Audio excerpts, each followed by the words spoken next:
జాగృతి అధ్యక్షురాలు కవిత పెట్టబోయే కొత్త పార్టీలో కొందరు ఎమ్మెల్యేలు చేరబోతున్నారా? ఆ దిశగా జరుగుతున్న ప్రచారంలో నిజమెంత?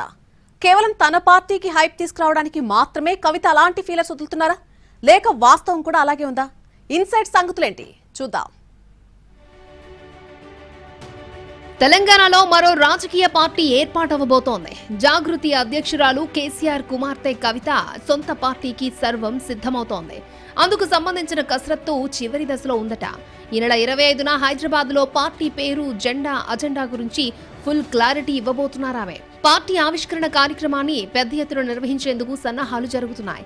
అదంతా ఒక ఎత్తు అయితే, ఇప్పుడు కొత్త చర్చ తెలంగాణ పొలిటికల్ సర్కిళ్లలో జోరుగా జరుగుతోంది. కవిత ఏర్పాటు చేయబోయే పార్టీలో ఎవరెవరు చేరుతారు, ఇతర పార్టీల నుంచి ఉంటారా అంటూ రకరకాల ఊహాగానాలు నడుస్తున్నాయి.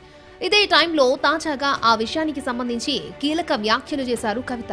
తమ పార్టీలోకి చాలా మంది నేతలు వచ్చి చేరుతారని, అందులో ఎమ్మెల్యేలు కూడా ఉన్నారంటూ మీడియా చిట్చాట్లో చెప్పారామె. తాను పెట్టబోయే పార్టీలో చేరతామంటూ మండల, జిల్లా స్థాయి నేతలతో పాటు మాజీ ఎమ్మెల్యేలు, సిట్టింగ్ ఎమ్మెల్యేలు కూడా సంప్రదిస్తున్నట్టుగా చెప్పుకొచ్చారామె. సరిగ్గా ఈ పాయింట్ మీదే ఇప్పుడు గట్టిగా ఫోకస్ చేశాయి రాజకీయ వర్గాలు. స్వయంగా కవిత నోటి నుంచి ఆ మాటలు రావడంతో మిగతా వాళ్ళ సంగతి ఎలా ఉన్నా ఆ ఎమ్మెల్యేలు ఎవరా అంటూ ఆసక్తిగా ఆరా తీస్తున్నారు చాలా మంది.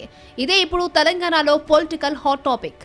దానికి సంబంధించి ఎవరి లెక్కలు వాళ్ళు చెప్పుకుంటున్నారు. ఇప్పుడున్న పరిస్థితుల్లో రాష్ట్రంలో అధికారంలో ఉన్న కాంగ్రెస్ నుంచి కానీ, కేంద్రంలో పవర్ ఉన్న బీజేపీ నుంచి కానీ కవిత వైపునకు మళ్లే అవకాశం లేదు. ఇక మిగిలినది బీఆర్ఎస్. కవిత మూలాలు ఆ పార్టీలోనే ఉండడం, పాత పరిచయాలు, ప్రస్తుత పరిస్థితులు అన్ని కలిపి చూస్తే బీఆర్ఎస్ శాసనసభ్యులే అటువైపు మొగ్గుతూ ఉండొచ్చని అంటున్నారు. కవిత కూడా పరోక్షంగా ఇదే విషయం చెబుతున్నారట. దీంతో కొత్త పార్టీలో చేరే గులాబీ ఎమ్మెల్యేలు ఎవరా అంటూ ఆసక్తికరమైన చర్చలు జరుగుతున్నాయి. పార్టీలో ప్రస్తుతం ఉన్న ఎమ్మెల్యేల్లో ఎవరూ మనస్ఫూర్తిగా లేరు.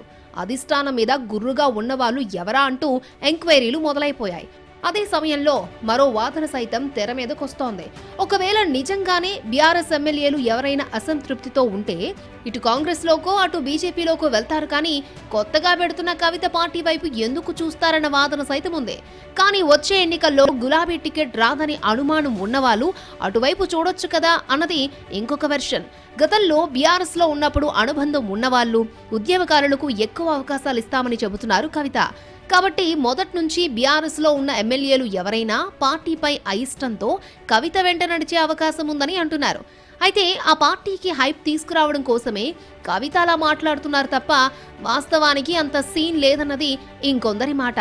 ఎలా ఉంటుందో ఏమవుతుందో క్లారిటీ లేని పార్టీలోకి ఇప్పుడే వెళ్లే సాహసం ఎమ్మెల్యేలు ఎవ్వరూ చెయ్యబోరన్నది వాళ్ళ అభిప్రాయం. ఒకవేళ ఎవరైనా కవిత పార్టీలో చేరాలని అనుకున్నా సరే ఎన్నికల సమయానికి వెళ్లేలా ప్లాన్ చేసుకుంటారు తప్ప ఇప్పటికిప్పుడు టెంప్ట్ అవ్వబోరని అంటున్నారు.